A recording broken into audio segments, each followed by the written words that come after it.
नमस्कार, रेसिपी सफर चॅनेलवर पुन्हा एकदा सगळ्यांचं खूप खूप स्वागत। आज आपण नाश्त्याचे दोन सुंदर प्रकार बघणार आहोत, नाचणीची आणि रव्याची घावणं।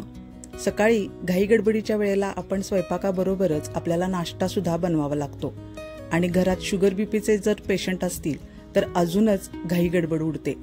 अशा वेळी हे पटकन होणारे घावणे खूप उपयोगाला येतात आणि सगळ्यांसाठी एक परिपूर्ण हेल्दी नाश्ता तयार होतो।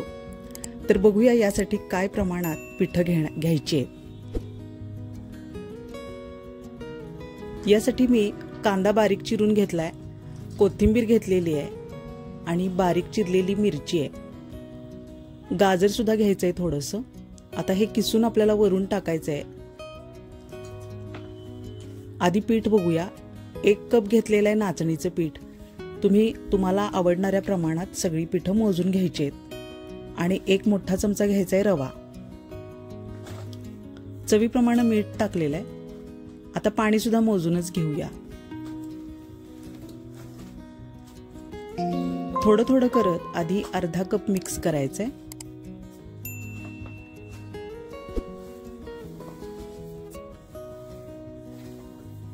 एकदा प्रमाण समजलं पाण्याचं की आपल्याला पटकन व्यवस्थित घावणे बनवता येतात। अजून थोडं पाणी मिक्स केलेलं आहे मी। हे 1 कपातलंच पाणी आहे। आता पूर्ण 1 कप पाणी टाकलेलं आहे। आता व्यवस्थित मिक्स करून यातल्या गुठळ्या मोडून घेऊया।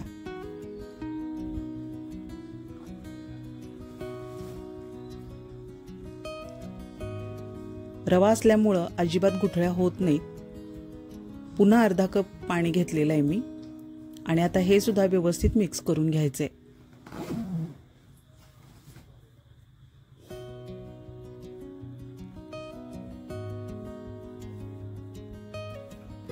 नाचणीमध्ये खूप मोठ्या प्रमाणात कॅल्शियम आणि आयर्न असतं, त्यामुळे केसांच्या आरोग्यासाठी नाचणी उत्तम असते। शिवाय शुगर पेशंटसाठी सुद्धा नाचणी खूप उपयोगी ठरते। आता भांड थोडं कमी पडतंय, त्यामुळे मी थोडं मोठं घेतलेलं आहे आणि आता हेच सगळं मिश्रण मी मोठ्या भांड्यात काढून घेतलंय।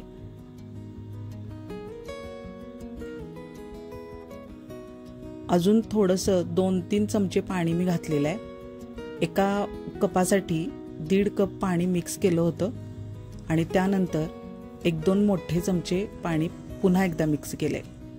रवा ज्या प्रमाणात फुलेल त्या प्रमाणात आपल्याला पाणी मिक्स करत राहायचंय।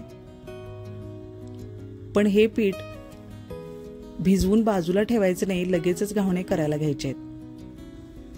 पण तुम्हाला जर मऊसूत जाळीदार हवे असतील तर तुम्ही थोडा वेळ पीठ बाजूला ठेवलं तरी चालेल।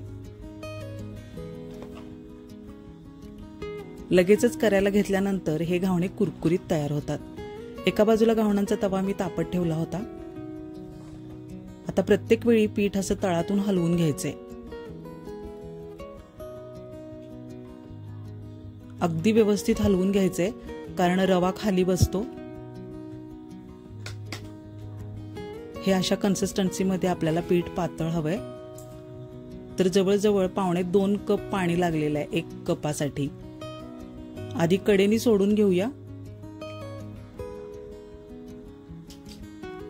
आता हे घावणे तयार होईपर्यंत जर आपल्याला पीठ घट्ट वाटलं, कारण रवा फुलत राहणार आहे, त्या प्रमाणात आपल्याला पाणी मिक्स करायचं आहे। चिरलेला कांदा, कोथिंबीर, गाजर हे सगळं आपल्याला वरून टाकायचंय। थोडीशी कापलेली मिरची सुद्धा टाकली आहे चवीप्रमाणे।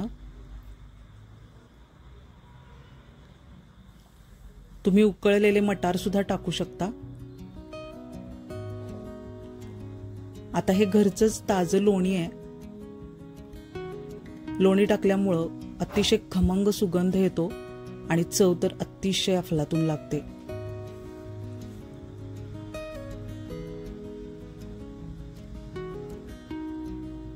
1-2 मिनिट आपल्याला भाजू द्यायचे एक बाजू आणि 1-2 मिनिटांसाठीच फक्त झाकण झाकून घ्यायचंय।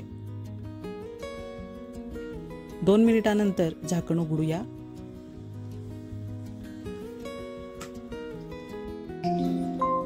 वरचा थर सुकू द्यायचा आहे। भाज्या थोड्या प्रेस करून घेऊया।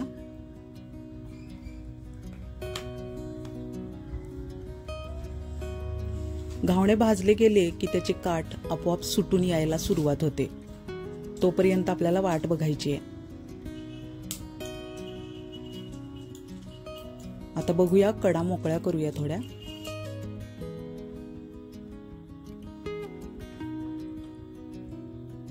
सुरुवातीचे 1-2 घावण मोडतात, पण त्यानंतर तवा तापला की व्यवस्थित घावण पटापट तयार होतात.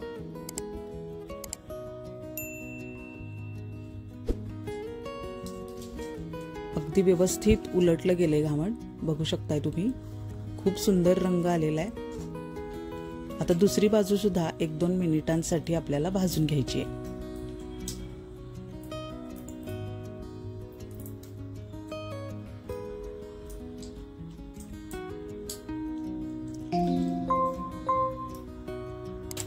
वेळाच्या टोपलीवर काढल्यामुळे यातली वाफ मोकळी होते आणि त्यानंतर तुम्ही डब्यात ठेवले तरी चालतात. हे असे सगळे घावण मी या टोपलीवर काढून घेणार आहे.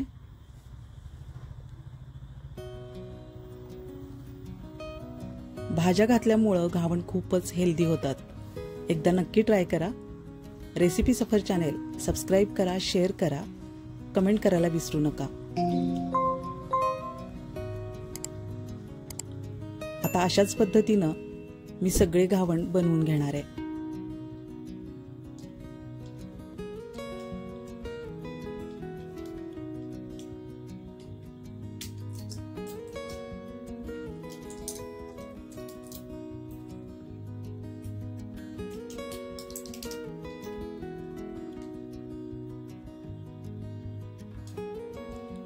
आता आपण रव्याचे घावण बनवूया. त्यासाठी मी नेहमीच्याच वाटीनं 1 वाटी रवा घेतलेला आहे. बारीक रवा आहे हा. तुम्ही मोठा घेणार असाल तर थोडं मिक्सरला फिरवून घेतलं तरी चालेल. आणि तांदळाचं पीठ घेतलेलं आहे 1.5 वाटी. चवीप्रमाणे मीठ टाकूया. आणि आता पाणी सुद्धा मोजून घ्यायचं आहे.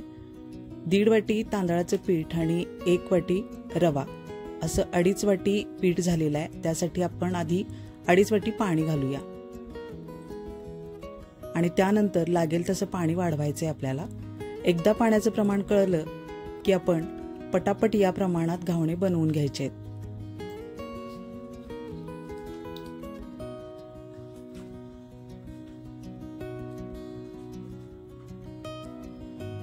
आता गुठळ्या मोडून एकसारखं पीठ व्यवस्थित हलवून घेऊया. रवा असल्यामुळं त्याच्या गुठळ्या होत नाहीत, पण तरी पीठ एकसारखं करून घ्यायचंय.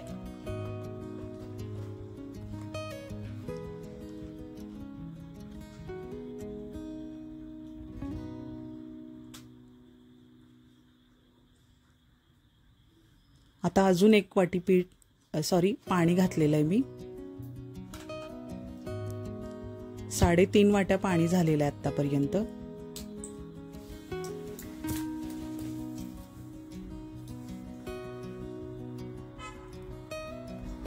अजून 1 वाटी घालूया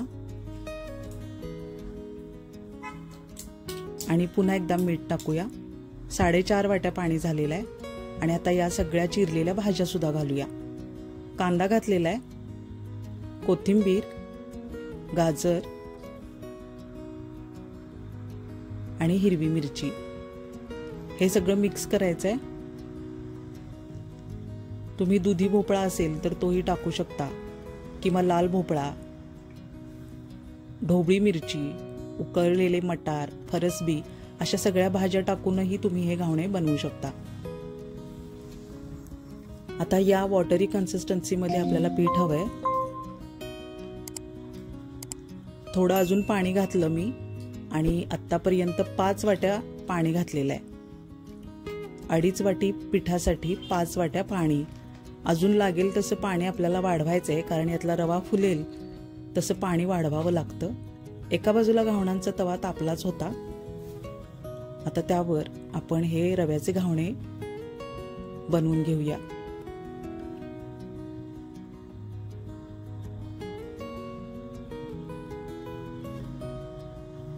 तळातून सतत हलवून घ्यायचंय. रवा खाली बसतो, त्यामुळे सतत हलवत राहणं गरजेचं आहे. कडेनी पीठ सोडत राहायचंय।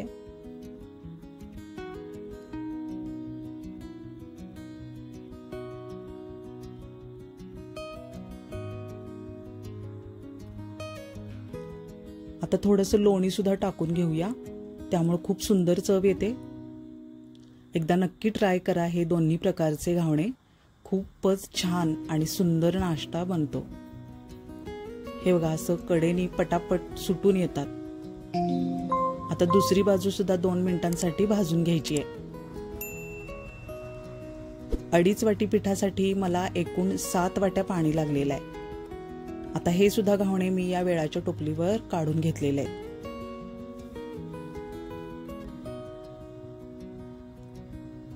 एकदा नक्की ट्राय करा आणि कमेंटमध्ये रिप्लाय द्यायला विसरू नका। पुन्हा भेटूया अशाच सुंदर आणि नवनवीन रेसिपींसह।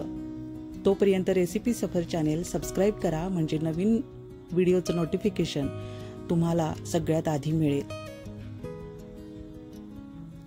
आमचे या आधीचेही व्हिडिओ तुम्ही आमच्या चॅनेलवर जाऊन एकदा नक्की चेक करा आणि त्याप्रमाणे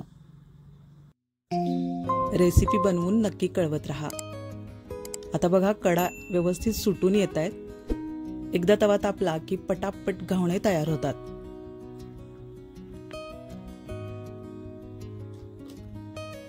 रव्याच्या घावणांसाठी 2.5 वाटी पिठासाठी 7 वाट्या पाणी आणि नाचणीच्या घावणांसाठी 1 कपासाठी 1.25 किंवा 2 कप पाणी, अशा प्रमाणात पाणी मिक्स करा